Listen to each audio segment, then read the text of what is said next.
여러분 안녕하세요. 제7강에서는 지폐 소집을 위한 구분 소유자의 동의서 양식에 대해서 살펴보도록 하겠습니다. 자, 먼저 언제 구분 소유자의 동의가 필요한지 여부에 대해 살펴보겠습니다. 지폐 소집을 위해서 구분 소유자의 동의가 필요한 경우에는 두 가지 경우를 구분해서 생각하셔야 되는데요. 먼저 관리인이 있는 경우와 관리인이 없는 경우를 구분하셔서 생각하셔야 됩니다. 자, 관리인이 있는 경우에는 먼저 구분 소유자의 5분의 1이 동의를 받아서 관리인에게 관리단 지폐의 소집을 요청하셔야 됩니다. 그리고 나서 관리인이 관리단 지폐를 개최해주지 않으면은 그때 구분 소유자의 5분의 1이 이제 법원의 허가를 받아서 관리단 지폐를 소집을 해야 됩니다. 법원의 허가라고 하는 점이 되게 중요한 요소가 되겠죠. 자, 그런데 관리인이 없는 경우에는 그런 경우에는 구분 소유자의 5분의 1 동의를 받아서 바로 구분 소유자의 5분의 1이 관리단 지폐의 소집을 소집할 수 있게 됩니다. 이 두 가지 관리인이 있는 경우와 관리인이 없는 경우를 나눠서 생각하시면 되고요.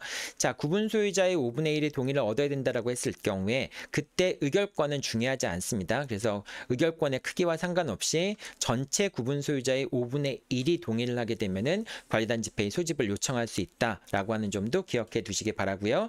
자, 그러면 아까도 이제 말씀드렸지만은 관리단 지폐를 소집할 때 관리인이 있는 경우와 관리인이 없는 경우가 상당히 다르다고 말씀을 드렸잖아요. 그럼 관리인이 없다라고 하는 것은 어떤 것을 의미하느냐라는 부분이 문제가 될 수 있는데요. 첫 번째, 관리인이 선출되지 않았으면 당연히 관리인이 없는 것이 되겠죠. 자, 그런데 관리인이 선출되었지만은 관리인의 임기가 만료된 경우가 있을 수 있습니다. 이 관리인의 임기가 만료된 경우에 이 임기가 만료되었더라도 새로운 관리인이 선출되기 전까지 기존의 임기가 만료된 관리인은 계속해서 임기가 만료되었음에도 불구하고 통상적인 업무를 수행할 수가 있게 됩니다. 자, 근데 이런 경우에 비록 임기가 만료된 관리인이 새로운 관리인이 선출될 때까지 통상적인 업무를 수행할 수 있다고 하지만은 그렇다고 해서 임기가 만료된 관리인이 관리인으로 계속 인정되는 건 아닙니다. 그냥 사후적으로 급박한 업무들을 처리하라는 차원에서 이제 그 통상적인 업무를 수행할 수 있다라고 보는 것이기 때문에 그래서 관리인의 임기가 종료됐을 경우에는 관리인이 비록 통상적인 업무를 할 수 있다고 하더라도 관리인이 없는 경우라고 보셔야 됩니다. 자, 그 다음에 이제 관리인이 있지만은 경우에 따라서는 뭐 관리인의 선임에 대한 집회 결의의 효력이 문제되면서 관리인에 대한 직무가 정지되었고 뭐 그런 경우가 있을 수 있겠습니다. 직무가 정지되는 경우에 직무 대행자가 선정되는 경우도 있는데요.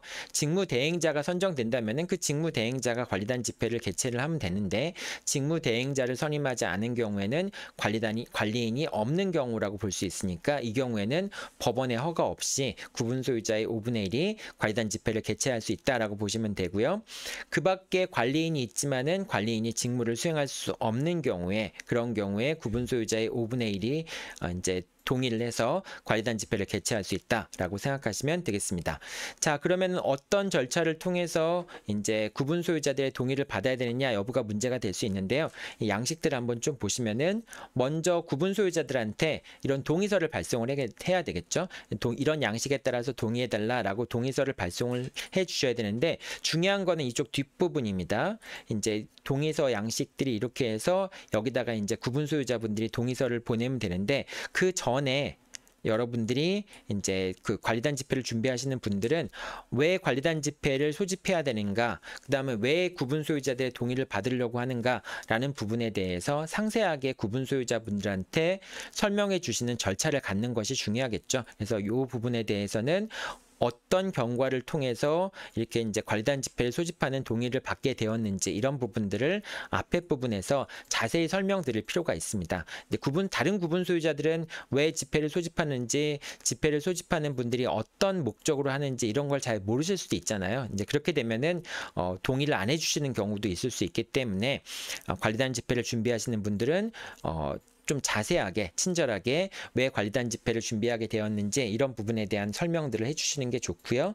자, 이렇게 이제 동의서 앞부분에 설명을 한 다음에 이런 동의서에 동의를 하도록 만들 필요가 있습니다. 그래서 이제 구분 소유자들의 이름과 생년월일, 주소, 이런 것들을 연락처 같은 것들을 입력하면 되겠죠.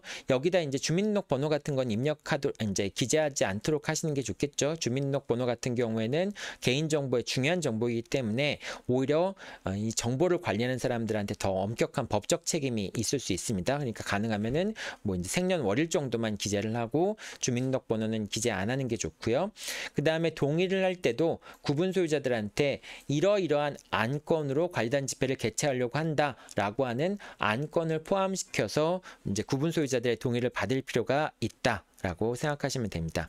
그리고 또 중요한 것은 이런 이제 소집 동의서를 받는데 그 소집 동의서에 포함되어 있는 개인 정보들이 있을 수 있잖아요. 이 개인 정보들을 관리단 집회를 위한 목적으로만 활용한다. 특히 이제 이 소집 동의서에 있는 개인 정보들이 나중에 전자투표를 위해서 전화번호 같은 것들을 전자투표 프로그램 운영 업체한테 제공하는 경우들도 있을 수 있거든요. 근데 그 제공하는 게 목적은 정당하지만은 당사자의 동의가 있어야지만 그 개인 정보들을 제3자한테 제공할 수 있습니다. 그래서 그런 전자투표 업체한테 개인정보를 제공한다, 뭐 그런 필요성이 있는 경우들도 있기 때문에 그래서 개인정보를 제3자한테 제공한다든지 이런 내용에 대한 거, 즉 개인정보 수집 및 활용에 대한 동의서를 반드시 동의서에 포함시키는 것이 장기적으로 바람직하다라고 볼 수 있습니다. 나중에 동의서를 받을 수 있겠지만은 이왕이면은 이제 관리단 집회 소집 동의를 받는 절차에서 이러한 개인정보 활용에 대한 동의도 받아두시는 것이 좋겠습니다.